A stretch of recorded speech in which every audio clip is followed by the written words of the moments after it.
They say life after 70 is a gift, a second chance to slow down, take in the world, and maybe, just maybe, get a glimpse of what's been hiding in plain sight all along. But here's the truth most people won't tell you. Not everyone gets the same kind of old age. Some stay sharp, strong, and full of life well into their 80s or even 90s. Others, well, they start fading faster than they expected. So, how long do you really have after 71? The answer isn't in the stars or in some fancy medical book. It's in you, in the way you live, think, move, and even in the smallest habits you barely notice.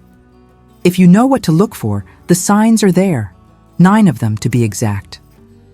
And once you see them, you'll have a much clearer picture of where you're headed. Now, before we go any further, let me make something clear. This isn't about scaring you. It's about awareness. Because the better you understand the road ahead, the more control you have over your own journey. Some of these signs might surprise you. Some might make you reflect on choices you've made. And some, well, they might just be the wake-up call you didn't know you needed. Let's start with the first sign. Have you ever noticed how some older folks seem to move like their younger selves? A little slower, sure, but steady, confident, full of life? And then there are others, always hunched, always struggling, as if gravity is pulling them down. Faster than everyone else. That's not just old age. That's muscle loss. And muscle loss isn't just about looking frail. It's one of the biggest signs that time isn't on your side. The strength in your legs, your arms, even your grip, it tells a story. If you've got a firm handshake, if you can stand up from a chair without using your hands, if you can walk at a decent pace without feeling winded, you're in better shape than you think. But if you've noticed yourself slowing down, struggling, with stairs, or feeling weaker than you used to, pay attention. That's your body warning you. Because once strength leaves, independence isn't far behind. The good news? It's never too late to fight back. Your muscles don't care how old you are. They just need you to use them. Walk more, lift something heavier than a grocery bag, challenge yourself. Your body will respond. Now let's talk about something a lot of people don't like to admit. Their mind. Ever walk into a room and forget why?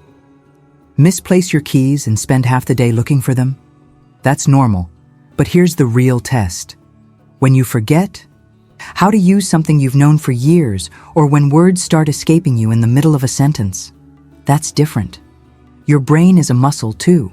If you stop using it, it starts shutting down. And that's when time speeds up. If you want to know how long you'll live after 71, look at how much you're still learning. Are you reading? Are you challenging your mind? Are you staying curious? The people who live the longest aren't necessarily the ones with the best genes. They're the ones who never stop engaging with life. Speaking of engaging with life, let me ask you something. When was the last time you truly laughed?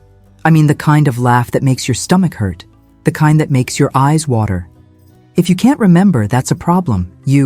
See, laughter isn't just about feeling good. It's medicine. It lowers stress, keeps your heart strong, and reminds your body that you're still in the game. The people who make it to their 80s and beyond, they don't take everything so seriously. They've learned that life is too short to hold on to anger, grudges, and unnecessary worries. They find humor in things. They don't sweat the small stuff. And because of that, their bodies reward them. Now let's get real about something nobody wants to talk about: loneliness. There's a difference between being alone and being lonely. One can be peaceful, the other can be deadly. Studies have shown that loneliness is as dangerous as smoking 15 cigarettes a day. Let that sink in.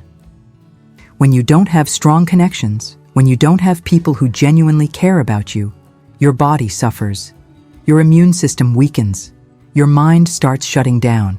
And suddenly, life starts feeling a lot shorter than it should.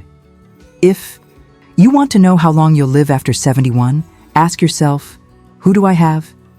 Not just acquaintances or people you see at the grocery store, real connections. People who check on you, people you can laugh with, talk to, share life with. If your list is short, It's time to change that. Because loneliness is one of the fastest ways to shorten the years you have left. Now, we've covered 4 signs so far. There are 5 more to go. But before we continue, take a moment. Think about what we've just talked about. Strength, mind, laughter, connection. These aren't just words, they're the foundation of a long, healthy life. The question is, what are you doing with them? Now that we've covered the first 4 signs, let's go even deeper. If you've been paying attention, you already know, old age isn't just about luck or genetics. It's about the small things. The habits you've built, the choices you've made, and the way you engage with life every single day. Some people think that once they hit a certain age, their fate is sealed. But that's not true. The body gives signals, warnings, little whispers of what's to come. If you listen carefully, you'll know exactly where you stand and what you can do to change course. So, let's continue. 5 more signs that tell you how long you'll live after 71. And this next one, it might just surprise you. Have you ever paid attention to how you walk? Not just whether you can walk, but how you do it. There's something called gait speed, essentially the pace at which you move through the world. And it turns out, it's one of the strongest predictors of longevity. People who walk at a steady, confident pace tend to live longer. Those who shuffle, drag their feet, or walk like they're carrying the weight of the world, they're often aging faster than they think. It's not just about mobility, it's about energy, vitality, the willingness to keep moving forward. When you see someone with a strong stride, someone who walks with purpose, you can feel their energy. It's as if life hasn't quite taken its grip on them yet. But when you see someone moving slow, hesitant, as if each step is a struggle, that's a different story. So here's a test. The next time you're walking, ask yourself, how does it feel? Do you move with ease, or does it take effort? If you find yourself hesitating, shuffling, or feeling weaker than you used to, take it seriously. The way you move today is a direct window into how long you'll keep moving tomorrow. Now, let's talk about something that people often ignore until it's too late. Your sleep. Sleep isn't just about rest. It's about repair. Your body fixes itself when you sleep. Your brain clears out toxins, your heart gets a break, your immune system strengthens. Yet, too many people treat sleep like an afterthought. They think feeling tired is just part of aging. It's not. It's a warning sign.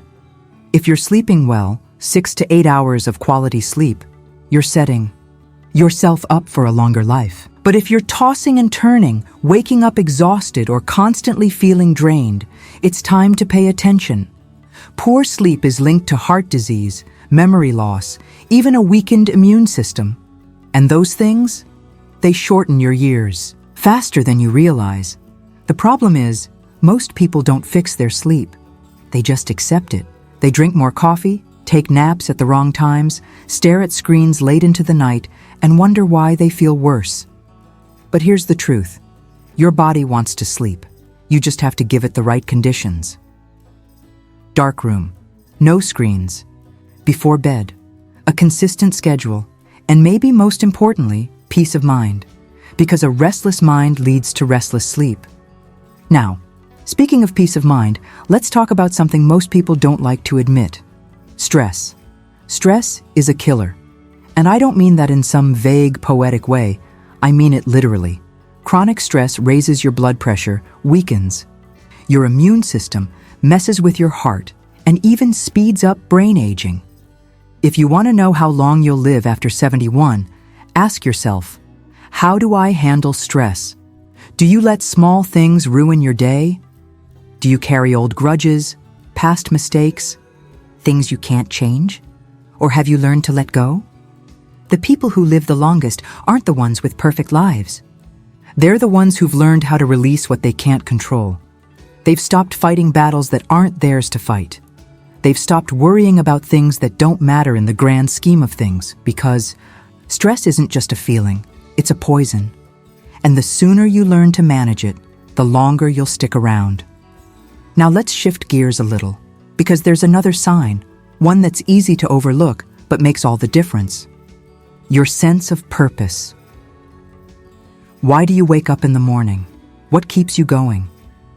People who live long, meaningful lives have something to look forward to. It doesn't have to be something grand.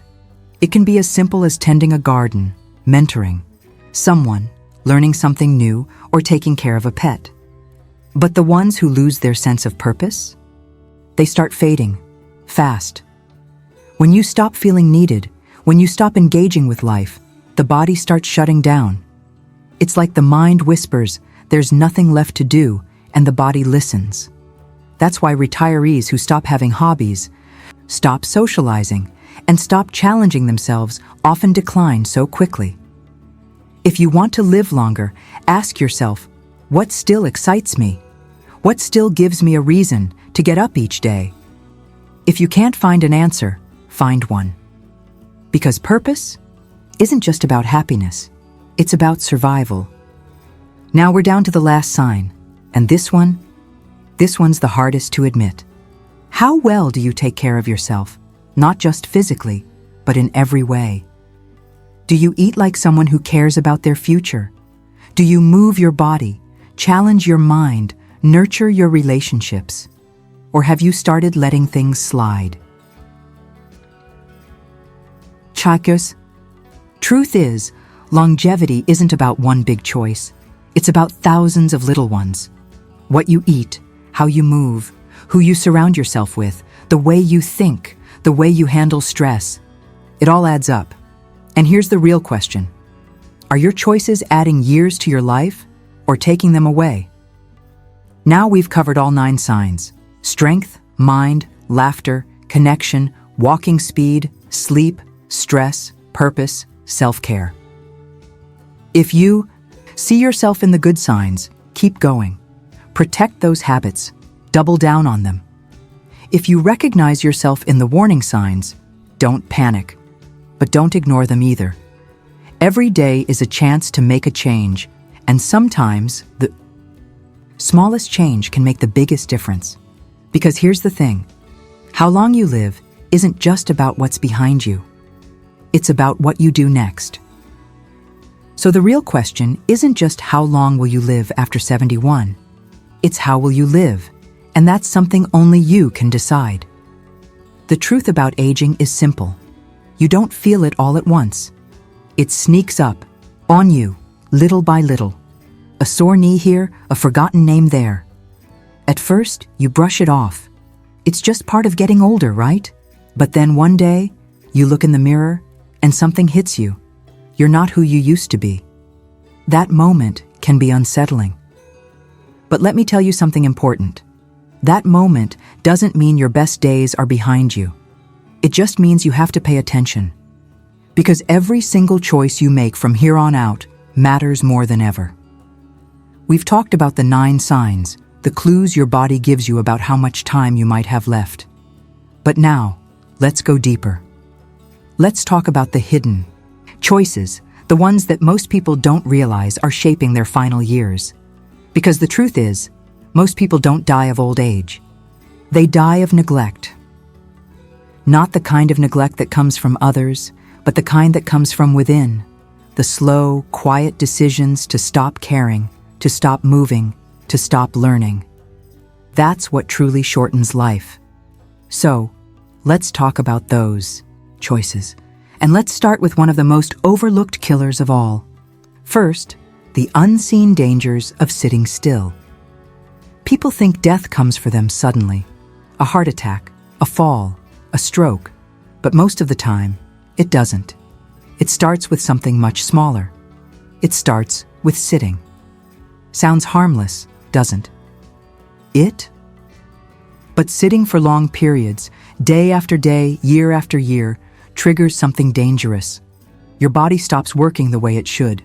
Your heart gets weaker. Your metabolism slows down. Your circulation gets worse. Even your brain starts to fog up. And the worst part? It happens so gradually that most people don't notice it. They tell themselves they're just resting, that they've earned a little break. But before they know it, their body starts stiffening.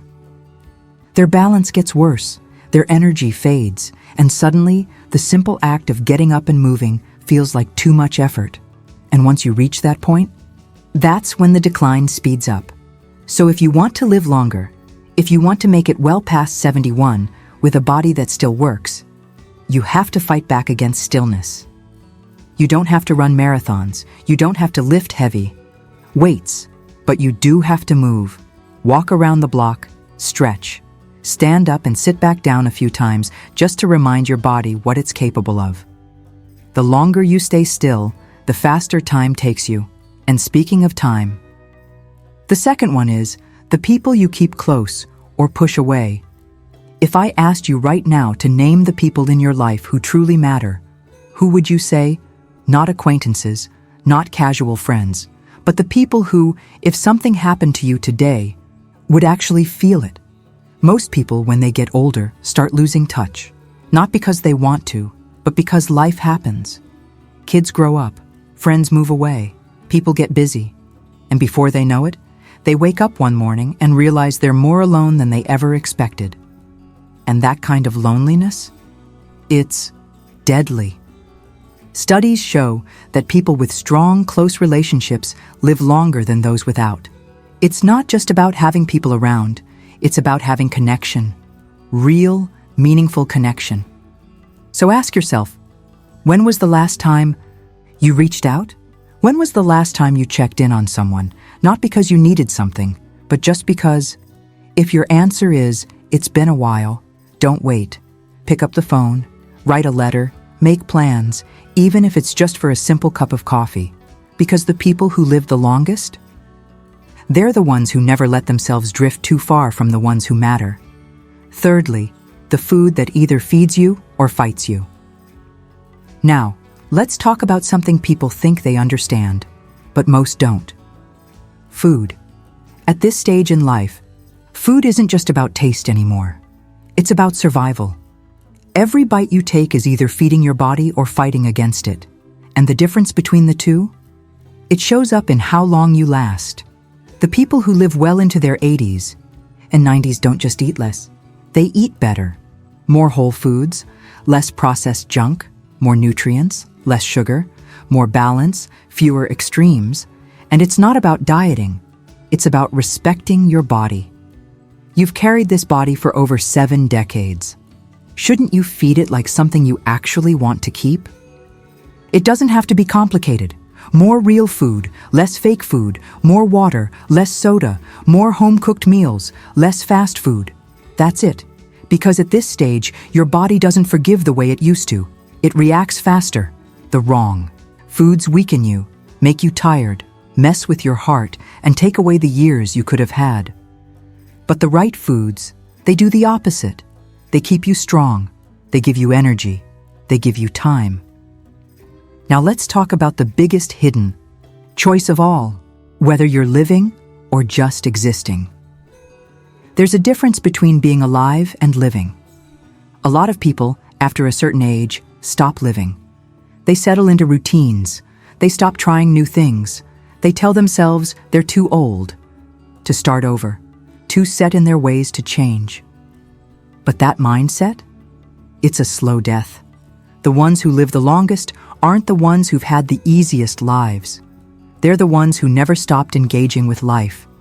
The ones who wake up every morning with something to look forward to, no matter how small, a new book, a new skill, a new experience, something to challenge the brain, to spark curiosity, to make them feel alive. Because the moment you stop learning, the moment you stop challenging yourself, that's when time starts closing in. So let me ask you something. When was the last time you did something new? When was the last time you stepped out of your routine and reminded yourself that you're still here, that life isn't over yet? A long life isn't about avoiding death. It's about choosing life, every day, in every small way. So if you've been waiting for a sign, this is it. Start moving. Reach out. Eat better. Try something new, because the clock doesn't stop. But you still have time to make the most of what's left. And the ones who do that? They're the ones who make it far beyond 71. Now the final decision. How will you live? So now, we come to the real question. Not just how long will you live after 71, but how will you choose to live? Will you keep moving, keep learning, keep connecting with the people who matter? Will you wake up each day with something to look forward to, no matter how small? Will you let go of the things that weigh you down, the regrets, the stress, the things you can't control, and focus on what you can?